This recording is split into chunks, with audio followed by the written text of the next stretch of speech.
and around Bad Landfelden, Austria, the boys from JOHAMMER are out for a joyride on their latest creation. We are producing an electric motorcycle called the JOHAMMER J1.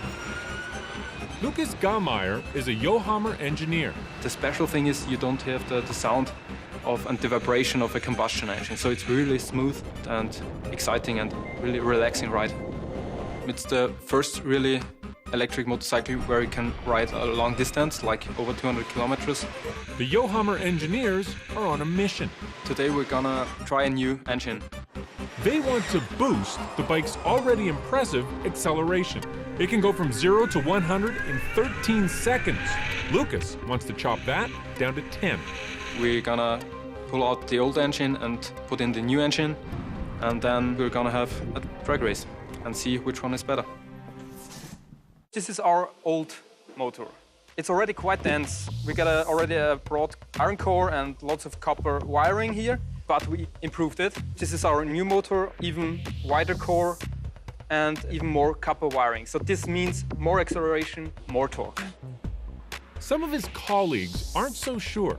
They think the bulkier new motor will lag at higher speeds. That will be settled by the race. But whatever happens, it's a cool-looking ride. On the outside, there's a single-piece body.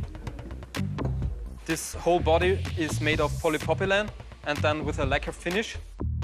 Underneath, all the mechanics and battery pack are in one low-slung unit to give the bike a low center of gravity. The back wheel is mounted on the rear swing. The motor as well as the controller unit are sealed in this rear swing, so completely maintenance-free. To install the new motor, they heat up the rear swing arm in an oven so the metal expands. As it cools, it'll contract and lock the motor in. Then you'll pretty much let it fall in. Gravity does the job. I'm gonna show you the startup procedure. You just get on the motorcycle, remove the side stand, and then you use the RFID chip to boot up the computer. And now we're ready to ride. We got no dashboard in the middle of the motorcycle. We got it in our mirrors. On the left-hand side, you see the speed indicator. On the right-hand side, that is the cool information like, for example, status of charge, visually represented by the battery, then the expected range. Another cool feature is our dual throttle. You just turn the throttle and you move ahead. But the cool thing is here, dual throttle, we can also move backwards. Turn it the other way and drive backwards. That means you can recuperate while riding the motorcycle. You do not need to brake manually and waste the energy turning into heat, but you can also recharge the battery while braking. And it's a new take on steering. You pull on one of the handles and the bike turns. It's called a wheel hub steering. It's just a quite simple linkage system to turn the bike.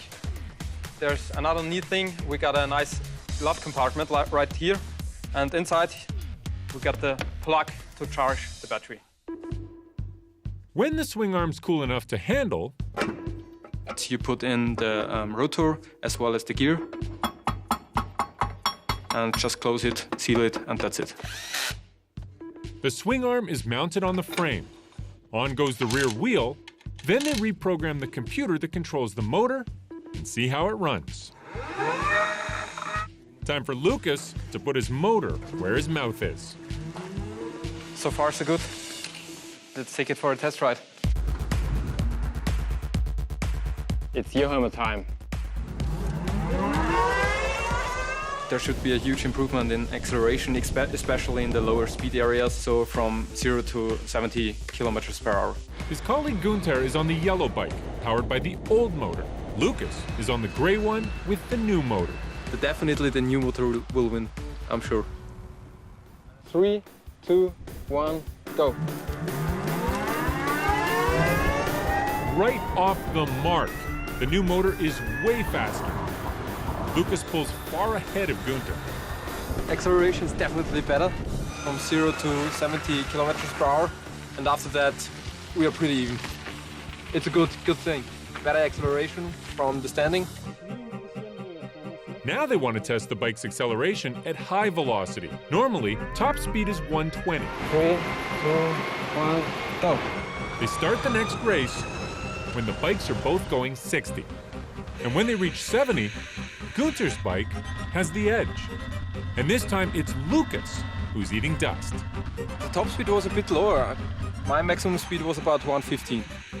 And usually we reach up to 120.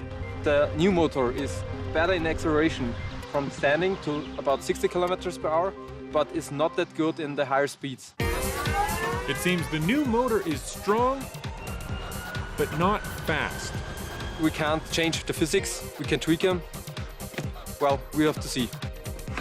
They tweak the copper wiring, using thicker wire but less of it, so the motor works better with the available battery power, giving a good feeling of acceleration at all speeds.